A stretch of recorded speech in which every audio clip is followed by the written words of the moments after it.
Hello viewers, আসসালামু আলাইকুম। It's me MSK Sujan. স্বাগতম আপনাদেরকে নতুন একটি ভিডিওতে। আপনারা দেখতেই পারলেন হিরো আলমকে কিভাবে বেদর পিটানো হলো, কিন্তু কেন কেন তাকে এভাবে পেটানো হলো, চলুন তার মুখ থেকেই শুনে আসি আমরা। যে কালকে আমাকে আওয়ামী লীগের লোক মেরেছে, বিএনপির লোক মেরেছে, মারার কারণ হলো দুইটা। এটাও কি লেখে আমাকে আপনি বলছেন তোমাকে আওয়ামী লীগের লোক মারে কেন, বিএনপির লোক কেন মারে? আওয়ামী লীগের লোক কালকে আমি দেখছেন তাদের উপরে মামলা করতেছে, তাদের মনে করেন অনেক লোকজন উস্কে নিয়েছে। কালকে মারাটা কিন্তু একটা উস্কনিমূলক, একজন উস্কে দিছে আমাকে মারার জন্য। এর মধ্যে বিএনপির লোক উস্কে দিছে, মনে করেন এর লোক উস্কে দেয়, বিএনপি লোক উস্কে দেয় কিরকম কথা, তুমি হলে রেউল করে মামলা করেছিল, ওকে ধর। এই যে একটা উস্কনিমূলক মানে আওয়ামী লীগের লোক উস্কে দিছে, সে আওয়ামী লীগের লোকের বিরুদ্ধে কেন সে মামলা করতেছে? এই দুইটা কারণটা ছিল কালকে মূল মারার কারণ। আপনারাই বলুন, যে লোকটা দিন রাত পরিশ্রম করে এই আন্দোলনে যোগদান দিয়েছে, তাকে এইভাবে মারটাকে ঠিক হলো?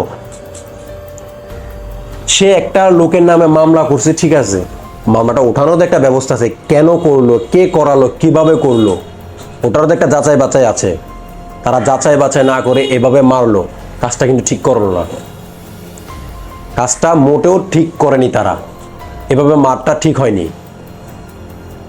তার একটা মান সম্মান আছে, তাকে মিডিয়ার সামনে এভাবে মারধর করলো, কোর্টের সামনে পুলিশ, উকিল সবাই দাঁড়িয়ে দাঁড়িয়ে দেখতেছে, কোনো একটা মানুষ তাকে বাঁচানোর জন্য আসতেছে না।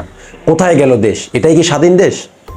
আসলে এটা তো স্বাধীন দেশ না। স্বাধীন দেশ হলো কেউ কোনো অন্যায় করতেছে, তাকে বাধা দিতে হবে। অযথা কাউকে মারতেছে, তাকে বাধা দিতে হবে। মারতেছে, ঠিক আছে, তাদের থেকে শুনতে হবে যে তার দোষটা কি দোষের কারণে তাকে এভাবে মারধর করা হচ্ছে।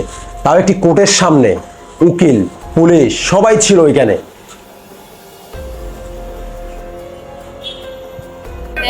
আমার তো বিএনপি লোকেরা মারধর করলো, আপনারা দেখছেন। বলতেছে আমি তারেক জিয়ার নামে কিছু বলছি।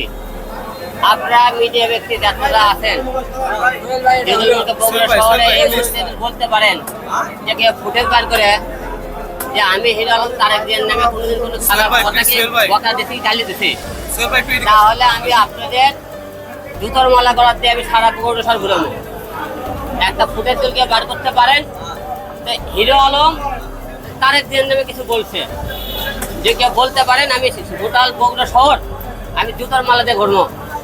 যদি আপনারা না করে থাকেন তাহলে আপনার তারেক জিয়ার নাম করে কেন আমরা আজকে 2023-এ আমরা মনে করেছিলাম দেশ স্বাধীন হয়েছে, দেশ স্বাধীন হয়েছে, আমরা তাই মনে করছিলাম যে আমরা একটা শহরে আওয়ামী লীগকে সহায়ছি, দেশ স্বাধীন হয়ে গেছে, আমরা স্বাধীনভাবে চলবো, কিন্তু আমরা দেশ স্বাধীন হয়নি।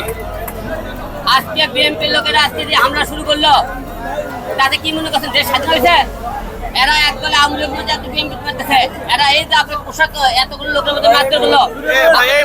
একটা কথা বলবেন যে আমি কোনোদিন তারেক জিয়ার নামে কোনোদিন কিছু করে থাকি, ফুটেজ বার করতে পারেন আমি জুতোর মালাতে ঘুরে বাচ্চাবো। ভাই আপনি বললেন না, ভাই আপনি বলছেন যে এত মিডিয়ার মধ্যে কেউ আপনি করেন তারেক জিয়ার নামে একটা ঘটনা দেখান, তো হিরো আলম তুই তারেক জিয়ার নামে তুই বকা দিছে, গালি দিছো, আজকে এরা আমার উপরে কেন হামলা করলো?